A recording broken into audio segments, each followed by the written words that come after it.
रामायण से पूरा जीवन की घटना सुन रहे थे। आप लोग रामायण को अनेकों बार पढ़े हैं, सुने हैं, किंतु साहब जी वाल्मीकि रामायण और गोस्वामी जी की रामायण, अध्यात्म रामायण को अच्छी तरह से अध्ययन किए हैं। इसके लेखक हैं सद्गुरु श्री अभिलाष साहब जी, रामायण रहस्य। आप उन तीनों रामायणों को एक साथ पढ़ सकते हैं, कहां किसमें कितना अंतर है। जो लोग केवल गोस्वामी जी के रामचरितमानस पढ़ते हैं, उन्हें और कुछ पता नहीं चलता है कि क्या लिखा गया है। लेखक दो प्रकार के होते हैं, एक आदर्शवादी लेखक और एक यथार्थवादी लेखक। वाल्मीकि रामायण के लेखक यथार्थवादी हैं और गोस्वामी जी आदर्शवादी हैं, इसलिए वो बहुत सुधार करके लिखे हैं। वास्तविकता से बहुत दूर निकल करके गोस्वामी जी ने लिखा है। वे महाराज श्री राम के प्रति अनन्य श्रद्धालु थे। महाराज श्री राम को पार ब्रह्म परमात्मा, दुनिया का कर्ता हर्ता सिद्ध करने के लिए वो एड़ी से चोटी तक परिश्रम किए हैं कि वो साक्षात भगवान है, पार ब्रह्म परमात्मा है और भगवान के अवतार हैं। इन सब बातों को लेकर के लिखे हैं, इसलिए कुछ जान नहीं पाते दूसरे लोग रामायण में क्या लिखा। मैं सन 66 में हरिद्वार ऋषिकेश में था। उस समय केरल से एक संत आए थे। वो कहने लगे कि जब मैं हरिद्वार में पहुंचा तब मुझे पता चला कि हिंदी में गोस्वामी जी की रामायण है। अपने भारत में ही दक्षिण भारत में पता नहीं है लोगों को कि गोस्वामी जी की रामायण हिंदी भाषा में है। पहली रामायण वाल्मीकि रामायण है। रामायण बहुत है, वाल्मीकि रामायण मूल में है। सही जानकारी के लिए हर व्यक्ति को वाल्मीकि रामायण पढ़ना चाहिए और आज के युग में हिंदी और संस्कृत दोनों में है। संस्कृत में श्लोक है, हिंदी में उसकी टीका है। हर व्यक्ति आसानी से पढ़ सकते हैं। हमें तो केवल इतना लेना है, इन कथाओं के पात्रों से जो आदर्श मिलता है उसमें हमें ले लेना है। ये कथाएं चाहे सही हो या काल्पनिक पात्र हो, हमसे बहुत ज्यादा मतलब नहीं है। महाराज श्री राम के जो आदर्श हैं, उन आदर्शों का हम अपने जीवन में प्रयोग करें। भाई भाई के प्रति अनन्य भाव, मां के प्रति, पिता के प्रति, प्रजा के प्रति, संतों के प्रति, गुरुजनों के प्रति जो उनका भाव था, कर्तव्य निष्ठा थी, वो हम सब लें। और उनका केवल नाम, ये गोस्वामी जी बहुत ज्यादा कह दिए कि कलयुग केवल नाम अधारा, सुमिर सुमिर नर उतरौ पारा। ये बातें बहुत हट कर, सत्य से हट करके कही गई हैं। युग बदल जाने से आप देखने का साधन नहीं बदला। हर जमाने में लोग आंख से देखते रहे, तो क्या कलयुग में बदल गया देखने का साधन? हर जमाने में लोग कान से सुनते रहे, तो क्या आज कलयुग के होने के नाते कान का साधन बदल गया है? कल्याण का साधन नहीं बदलता है युग बदलने से। ये बहुत सी बातें सत्य से हट करके लिखी गई हैं। इसलिए हमें कबीर साहब की याद आती है, परख लेहु खरा खोट, हो रमैया राम, हे रमैया राम, चैतन्य देव तुम सत्य और असत्य की परख करो। कोई बात किसी ग्रंथ में लिखी होने के नाते सही नहीं होती। एक आदमी था, शादी किया और पत्नी को घर पर रखकर कलकत्ता चला गया। कहा पत्नी से कि जैसे मेरी नौकरी लग जाएगी, व्यवस्था सही होगी, मैं तुम्हें बुला लूंगा। पत्नी को घर पर छोड़ा। कई साल बीत गए, नौकरी का ठिकाना नहीं लगा। पत्नी को पत्र के माध्यम से आश्वासन देता रहा। पत्नी दुखी हो जाती है, वर्षों तक उसका पति का दर्शन नहीं मिलता है, तो पत्नी खींच करके पत्र लिख देती है कि आपके रहते मैं राण हो गई। पत्र पाते ही वो व्यक्ति रोने लगा। आसपास के मित्र आकर खड़े हो गए, पूछे क्या बात है, डाकिया आया, क्या समाचार लाया? पूछो मत, मेरे ऊपर तो दुख का पहाड़ फाट पड़ा। अरे बताओ तो सही सही क्या हुआ? कहा मेरी पत्नी राण हो गई। इतना सुनते ही सब लोग खिलखिलाकर हंसने लगे। कहे अरे यार, तुम लगता है चाय और भजिया के ही मित्र हो क्या? मेरे ऊपर इतना दुख फाट पड़ा, तुम्हें हंसी आती है? कहा हंसी आती है, हमें तुम्हारी बात पर हंसी आती है। कहा मेरी बात पर? क्या तुम अपनी पत्नी पर विश्वास नहीं करते हो? कहे हम तो करते हैं। कहे मैं भी अपनी पत्नी पर विश्वास करता हूं। मेरी पत्नी ने लिखा है कि आपके रहते मैं राण हो गई। कहा यही बात सुन करके तो हम हंसते हैं। कहे क्यों हंसते हो? कहे विवेक की जरूरत है, विचार की जरूरत है। कहे विवेक विचार की जरूरत क्या है? दूसरा कोई पत्र लिखता तो विवेक की जरूरत थी, विचार की जरूरत। जब मेरे पत्नी के हस्ताक्षर देख लो, मेरी पत्नी नीचे हस्ताक्षर की, आप तो मानोगे कि मेरी पत्नी का हस्ताक्षर है, तो मेरी पत्नी पर विश्वास नहीं करते? उसने कहा अब और नहीं मानेंगे, अब हस्ताक्षर दिखाए, विवेक की जरूरत है। कहा विवेक की जरूरत क्या है? कहे जब तुम जिंदा हो तो पत्नी कैसे राण हो गई? उसने कहा मैं क्या कर सकता हूं, मेरे रहते मेरी बहन राण हो गई, मैं कुछ नहीं कर सकता। मेरे रहते मेरी बुआ राण हो गई, मैं कुछ नहीं कर सका। अब मेरे रहते मेरी पत्नी राण हो जाए तो मैं क्या कर लूंगा? उनको तो और हंसी आई। कहे तुम्हारा दिमाग का स्क्रू एकदम ढीला हो गया, कुछ सोचो तो सही। कहे सोचने की जरूरत क्या है? अगर दूसरा कोई व्यक्ति पत्र लिखता तो मैं सोचता। उसने कहा देखो सोचो तो सही, पत्नी का कहना यह है कि तुम्हारा होना और न होना मेरे लिए बराबर हो गया है। अगर तुम जिंदा हो तो पत्र पाते घर आ जाओ, इतने मतलब है और कोई मतलब नहीं। कितने लोग दिखाते हैं रामायण में ये लिखा, गीता में ये लिखा, भागवत में लिखा है, कोई बात किसी ग्रंथ में लिखी होने के नाते सही नहीं होती है। संत हंस पैग हैं परिहरवार विकार, विरद विवेक विनय विज्ञाना, बोध यथार्थ वेद पुराना, दम्भ मान मद करहि न काऊ, भूल न दे कुमारक पाऊ। बोध यथार्थ वेद पुराना, वेद और पुराणों का यथार्थ बोध हो। इसका मतलब वेद और पुराणों में अयथार्थ बातें भी लिखी है, तभी तो लिखा गया है बोध यथार्थ। भागवतकार ने लिखा अणुभ्यश्चा महद्भ्यश्चा शास्त्रेभ्यः कुशलो नरः, सर्वतः सार मां दत्यात् पुष्पेभ्यः युष्यत् पदः। जैसे भंवरा विभिन्न पुष्पों से सार संग्रह करता है, इसी प्रकार से बुद्धिमान पुरुषों को चाहिए कि सभी शास्त्रों से सार सार संग्रह करे।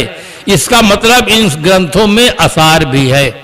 जैसे हम प्रयोग करें कि जो व्यक्ति नशा न करते हों वे बैठे रहें, इसका मतलब इस समाज में ऐसे भी लोग हैं जो नशा करते हैं और उनको सीधे नहीं कहा गया कि आप उठ के चले जाओ, वो इनडायरेक्ट हो गया है।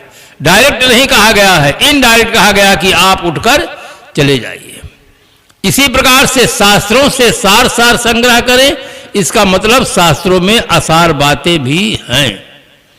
इसलिए जीवन में श्रद्धा और बुद्धि दोनों का सुंदर समन्वय होना चाहिए।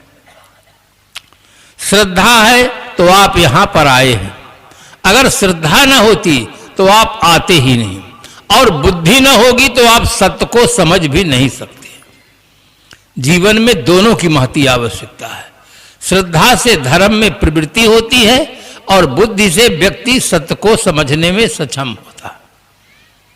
हम रामायण पढ़ें, गीता पढ़ें, भागवत पढ़ें, उपनिषद पढ़ें, वेद पढ़ें, कुरान पढ़ें, बाइबल पढ़ें, गुरु ग्रंथ साहिब को पढ़ें, दुनिया में जितने ग्रंथ हैं सब मानव मस्तिष्क की उपज है।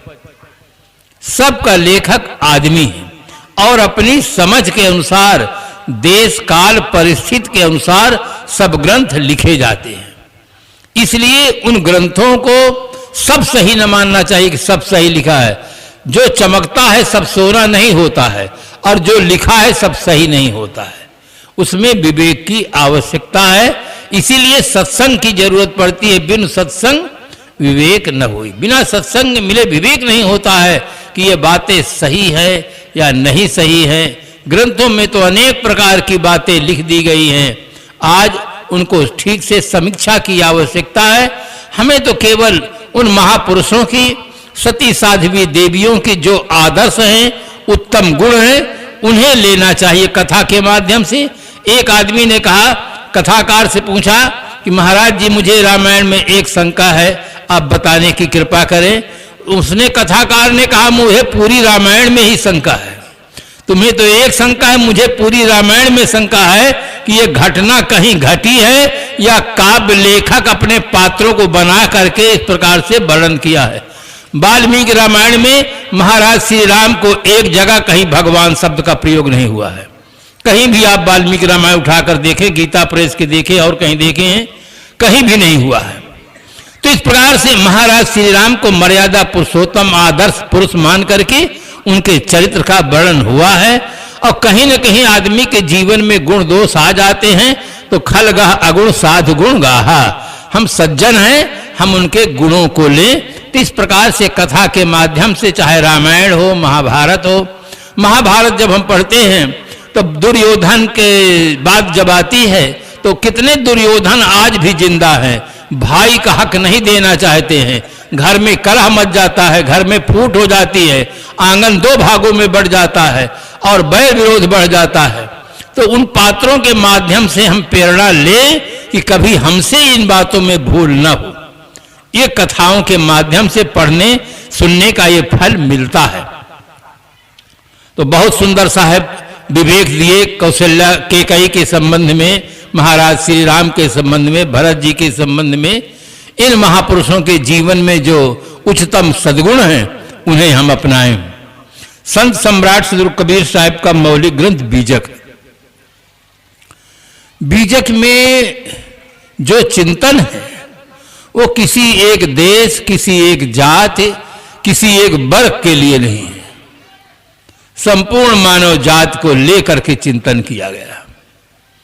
साहब ने कहा, चाहत सुख दुख संग न छाड़ा। प्रत्येक नर नारी अपने जीवन में सुख चाहते हैं, परंतु दुख का साथ नहीं छोड़ना चाहते। परंतु बहुत खतरनाक शब्द है। एक छात्र का पिता निवेदन कर रहा था, गुरुजी हमारे बच्चे को सब कुछ पढ़ाना, किंतु लेकिन परंतु बट अगर मगर तगर नहीं पढ़ाना। कहें क्यों? ये तो कंजंक्शन है, दो वाक्यों को जोड़ता है। नहीं गुरुजी, जोड़ने के साथ साथ तोड़ता भी है। जिस बात में किंतु लेकिन परंतु बट अगर मगर तगर लग जाता है तो बना बनाया काम सब बिगड़ जाता है।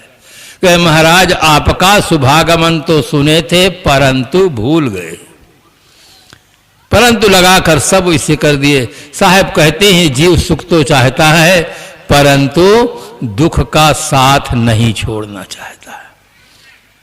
कोई आदमी चाहे कि हमारे मुख से सुगंध निकले और सिगरेट और बोतल पीता रहे तो कैसे निकलेगा? जो चाहते हैं उसके अनुरूप कर्म नहीं करते, यही भूल हो जाती है। इरादे हैं तो मंजिल के मगर चलना नहीं आता, हमें कहना तो आता है मगर करना नहीं आता। इरादा हमारा सही है कि हमें सुख चाहिए, किंतु दुख का साथ नहीं छोड़ना चाहते। दुख होता क्यों है? अलग अलग संप्रदायों में इसका अलग अलग चिंतन किया गया है। मैं एक उदाहरण दूं जिससे बात थोड़ा सा कुछ समझ में आ जाए। एक विद्यालय में निरीक्षक आने वाले थे। निरीक्षक के मस्तिष्क में कुछ विकृति थी और ये जानकारी शिक्षकों को थी। शिक्षक महोदय चाहते थे कि हमारे गणित के घंटा में निरीक्षण में ना आए तो अच्छा है। गणित में नंबर मिलते हैं तो पूरे मिलते हैं, कट जाते हैं तो पूरे कट जाते हैं। इसलिए गणित के मास्टर घबराते थे कि इसके दिमाग का कोई ठिकाना नहीं, पता नहीं कैसा प्रश्न कर दे। ना आए हमारे घंटा में तो ठीक, किंतु निरीक्षक महोदय जब पहुंचे तो उनका अभिनंदन हुआ, स्वागत हुआ और जिस क्लास में पहले पहुंच गए उस क्लास में गणित का ही घंटा चल रहा था।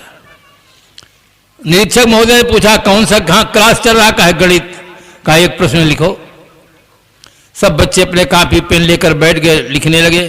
कहे एक गाड़ी दिल्ली से कलकत्ता के लिए रवाना होती है, 60 किलोमीटर प्रति घंटे की रफ्तार से चलती है, तो बताओ मेरी आयु कितने साल की है। अब तो वातावरण विद्यालय का गंभीर हो गया, मास्टर भी नहीं कुछ बता सकते, बच्चे क्या बताएं। एकदम वातावरण शांत, बच्चों की कलम जहां थी वहीं रह गई। मास्टर एकदम शांत हो गए कि आज अब विद्यालय के रिजल्ट खराब हो जाएगा, हम ही लोग कुछ नहीं बताएंगे, बच्चे क्या बताएंगे। ये सिर फिरे निरीक्षक ऐसा प्रश्न कर दिए। थोड़ी देर वातावरण गंभीर रहा। एक लड़का खड़ा हुआ, गुरुजी मैं बताऊं? गुरुजी इशारा किया, बैठ जाओ।